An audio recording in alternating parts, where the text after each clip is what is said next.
With that being said, let's go ahead and move on here and talk about the incredible new album that was put out by Evanescence, Sanctuary. This is the first album that they've put out since The Bitter Truth in 2021. And they have a couple, well, really one main new addition. I mentioned Emma Anzai. She joined the band, I want to say, during the last tour in 2022. So I think this is the first full album the band has had with her as their bassist. Will McCord's, who is actually from the area that I live at. He's been a long time with the band since I think 2006. Will Hunt, their drummer, who was kick ass on this album, by the way. And I'll explain that a little bit more and how his drums really made this album even better. But he's been with the band now for a little bit, at least the last couple albums. But no, I mean this is just this was a masterpiece. And I'll get into my thoughts on each song here too. But this is honestly my second favorite Evanescence album ever. And this is coming from a person who's a huge fan of their early stuff. I loved Open Door. But the reason I can't put it above Fallen is just because like that has such it had such an impact on me growing up, and it still remains like a top five favorite album in general of mine ever to this day. It's I just don't think there's a chance that's going to get beat because of the nostalgia factor of it too. But this is right up there. I mean, this is a 9 out of 10 album. It's you could definitely tell. The drums and the bass are definitely more involved throughout the album. It's heavier. It's just a great album in general. Now, before I go through each song, I do want to mention like the way I listen to stuff. I usually will give it one listen through just to kind of get a sense of my thoughts on the music and just the sound of the vocals, and then I'll usually give it a second listen through and actually try to hear what's being said with the lyrics. Look up the lyrics and then kind of try to infer from there what that means. Of course, this is my interpretation of it. It's not necessarily what the song's about. There are a couple songs that I was curious about and looked into a little bit, and I learned a couple things. But most of this is just my general thoughts, and then given a second listen, my interpretation of what is being said with the album. And as I'll get into, it's I think a lot about society. There's a lot of heavy political parts to this as well. So let's talk about this. Let's go ahead and start off with the first track on this album, "Beautiful Lie." The first thing I noticed listening to this song was immediately, okay, this guitar is definitely louder. It's more heavy than other albums before, as I mentioned, and the consistent riff of the whole song just definitely signals more of an angry vibe already with the album. And then the other thing I gotta mention is, Amy's voice never ceases to amaze me. Amy Lee is one of my favorite, if not my favorite singer in general. She's definitely my favorite female clean singer in general. And just hearing her voice is just so refreshing to hear. And I know that this is an album that she's super proud of with the writing of everything with the lyrics and what they mean, but also just musically is in it too. And it's it makes sense when you just hear this first song, you can already kind of get a vibe of what this album is going to be like. Giving it a second listen, this song kind of just, I get a sense of it's kind of like toxic relationship vibes based off some of the lyrics. I know from some recent interviews that I've seen, Amy isn't afraid to get involved in some more, societal and political beliefs, frustrations that lie with that. So the theme of this could definitely be based on, misinformation from social media, how people kind of feed into that, Amy fighting back against that kind of culture. So I could definitely see that being involved here too. But great first song, love Beautiful Lie. And then that leads into track number two, Tell Me When You've Had Enough. Again, these are some of the heavier guitar riffs I've heard from them, maybe ever. I mean, Tim and Troy McLaughlin too, didn't mention him. My apologies, Troy, are definitely experimenting a little bit here. I know there have been some songs before like Broken Pieces Shine, even as far back as like Weight of the World, on Open Door, Going Under, on Fallen. But I mean, this definitely gives me more heavy vibes. Kind of like guitar wise, almost I'd almost describe it almost a little bit like Korn, or just much heavier new metal in general, or even like some metalcore bands out there. I mean, this is really heavy guitar riffs, and it's great. Again, I think that that in general could just relate to an overall angrier vibe.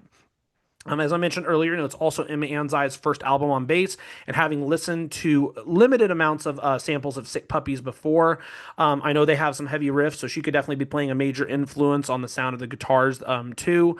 And her and Will just complement each other really well. So I think they do a really good job. And now we get to there's a few songs on this album that I really love. I don't know if this one's my favorite. I think it depends on the day. But Who Will You Follow is like a 12 out of 10 banger. I mean, this song is fantastic. I love this song so much.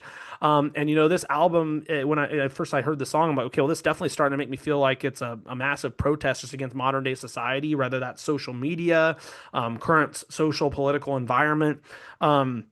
This kind of just feels like an anthem to people saying how important it is to just think for yourself.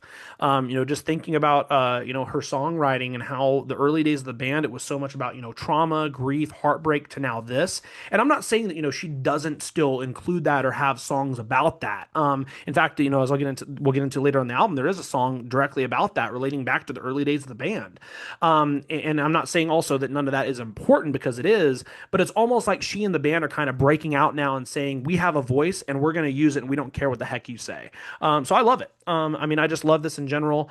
And the music video is also fantastic for that song too.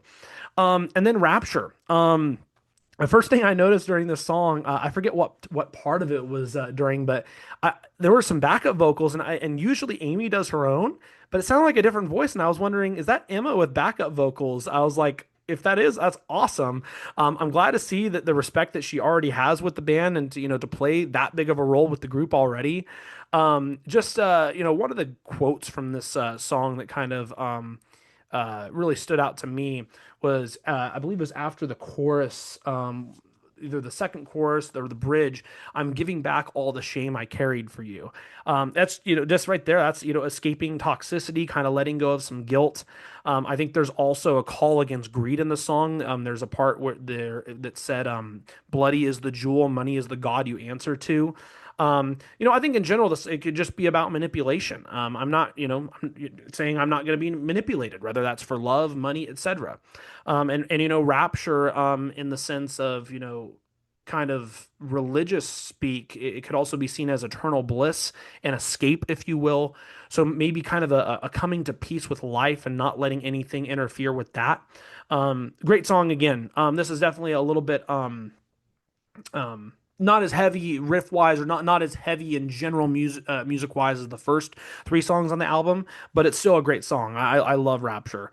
And then getting into Afterlife, and kind of we start so high with how heavy things are, and I mentioned this was Rapture was a little step down. Afterlife, you kind of also get more mellow vibes, at least in the beginning of the song. Again, going off the last song, maybe we're kind of vibing back to peace, coming to peace now a little bit. You still have a heavy guitar kind of overlaying everything, but the background and the underlying sound is definitely more calming. A good quote in part of this song, today I'm not afraid to die, just no fear of anything anymore, nothing left to lose mentality. And could relate to the lyrics being more about talking about modern day society, not being afraid to speak their mind, kind of going back to Who Will You Follow a little bit. That can even go back to the last album, that they put out, Bitter Truth, with Use Your Voice. And again, that was 2021, so that was right after the election. So, 4 to 5 years can do a lot, especially, just seeing, regardless of, your thoughts out there, the overall division we have in our society nowadays and on social media to someone. So this definitely gives a bit of a darker vibe, definitely. And this is also, I think, one of my favorite tracks on the album. I like Who Will You Follow. There's a song later in the album that I love too, but this is a great song. So far, if you had me listen to this album, I would say like this sounds like Evanescence. This sounds like a lot, the stuff they've done before too. I know this is a song that's been out for a while. I think it's been out for almost a year now. I think it was also on some sort of Netflix show, if I'm not mistaken. I didn't even realize the song was actually going to be on the album, so it's kind of cool to hear again. Um, and then getting to the track of the album, Sanctuary. The album, of course, is Sanctuary. And I just want to say first off, I really do like when bands kind of put their self-titled track in the middle of the album. Usually when it's song one or two, it can kind of make the middle of a lot of albums feel a little bit lost or less important. And the way that the Evanescence staggered this and kind of just built everything up, each song almost feels equally or more important than the last, which I think is great. The opening of the song almost gives more of a vibe that it's someone talking over a TV or radio, almost kind of feels a little like wartimey in that sense. You can hear Amy kind of undertone speaking a little bit about stuff. And I don't know exactly everything that was said. A lot of it sounds like just society in general, but the things that really it just things that really this what this tells me, this whole song is things really suck out there, but we're here together. The band community genre is a safe, secure space to be in. And I also find it funny that we talk about these song titles and vibes of the past three songs: Rapture, Afterlife, and now Sanctuary. I mentioned back with Rapture, these are all terms associated with religion. And this band has definitely had songs early that gave people at least the vibe of being Christian rock, even though they denied that they were that. But Amy has had a spiritual growth and change over time, because this is saying that anything can be a place of refuge, whether it's something as small as music or community. It doesn't need to be a place of worship. And I'm pretty sure she used to be Christian, and I think that she's said that she's kind of divorced herself from religion a bit, but she is still very spiritual. So kind of interesting when you just factor all of that into everything too. Um, how do I heal? Track number seven.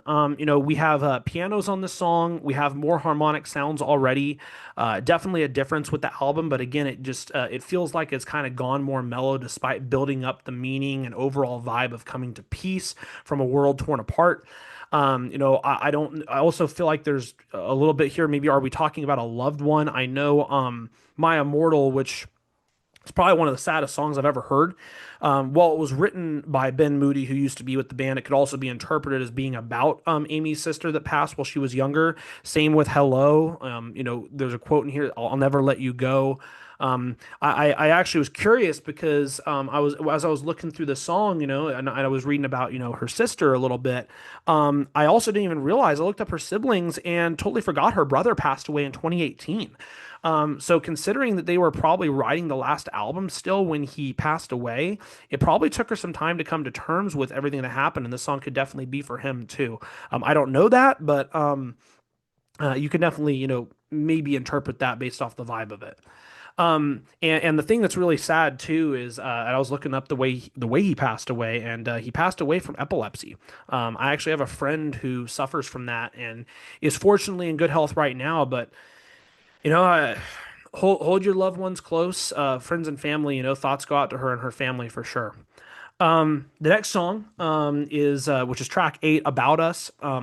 This is a sound I haven't really heard yet on the album. It kind of builds from the jump, calms down around the pre-chorus, picks back up again. I think I think that this is the one of the easier interpretations for me. This is basically an anti-Trump ballad. This is basically calling out everything that's happened so far in Trump's presidency. Quote, they're pounding down the door. That could be related to ICE and ICE taking kids away. It could be related to January 6th. Same with Children Better Run. Talking about caviar iced when it comes to the ultra rich. You can even put that all the way to Epstein, Mar-a-Lago, whatever. And it literally says he doesn't give a damn about us. Who else could he be here? She talks about how people view him like a god. Again, I'm gonna do my best on this podcast to not give my political thought in here, because I do want this to be a space for everyone. But there will be times where I will definitely have to say some words, and all I can say so far is I'm very much enjoying this album. We'll move on to track nine, Calm Down. So some electronic elements here to start. Haven't really heard them on the album since Beautiful Lie. The drums of Will and the bass of Emma just complement each other really well here. I really appreciate this song because All songs of this album really were so intriguing and thought provoking. I kind of was able to just sit back and chill to this one, kind of turn my brain off a little bit. So I don't really have much more than that here. I apologize, but this was kind of a nice one to just, it kind of vibed with the song name, Calm Down. I kind of let my brain calm down a little bit too. We'll move on to track 10. Self-destruct, again, back to heavier with the drums, still some electronic sounds in the background, but definitely powerful lyrics. Are we going to die before you get enough? Hate is the drug killing us. I think it's just kind of emotional exhaustion is the theme I'm getting here, and just kind of trying to do something about it. We'll move on to Forever Without You. This is definitely one I had to listen to at least probably 3 or 4 times to get a sense of what was truly being said, what was going on with this. And one thing that's definitely made note of, I think this is the only F-bomb, not only of the entire album, but maybe in the history of Evanescence discography. I think it's the only reason that it's probably explicit on a lot of platforms. So I don't know if I've ever heard Amy say that before. So I was like, oh, okay, definitely a little angry here for sure, or just sad. The thing that was easy, that after a couple listens, that I was kind of kicked myself that I was like, okay, how did I not notice this? Early in the song, this is the last tear fallen. This is the last open door. So immediately that's referring to the first 2 albums in the early time with the band. I mentioned Ben Moody earlier. I know he left the band really early. I think it was either during their first tour or after tour of their first album. So I could definitely see this being about him. And then, later on in the song, it says, and though you left that night, you're still here because I'm in the fight. It's clear, she feels she did okay moving on, but still feels a certain way about, him leaving the band or what happened in that situation and maybe coming to terms. Again, I don't know fully exactly what happened with that. There's, I think, been things written that she kicked him out of the band. There's been things written that he left the band. I'm not going to get into that because it's none of my business, but still, obviously, there's some confrontation there. I was just trying to see if there were any references to Open Door Days, unless that album was tough to make, considering it was without Ben. Also, though, I don't know how many songs were still written in 03, 04, when Ben was still with the band, that led up to Open Door in 2006. So that was a little bit confusing for me. Maybe I'm looking just too much into it. I just get a sense it's about her closure from that time in the early time with the band. Could be closure from other members maybe not being with the band anymore, like Rocky and Terry too.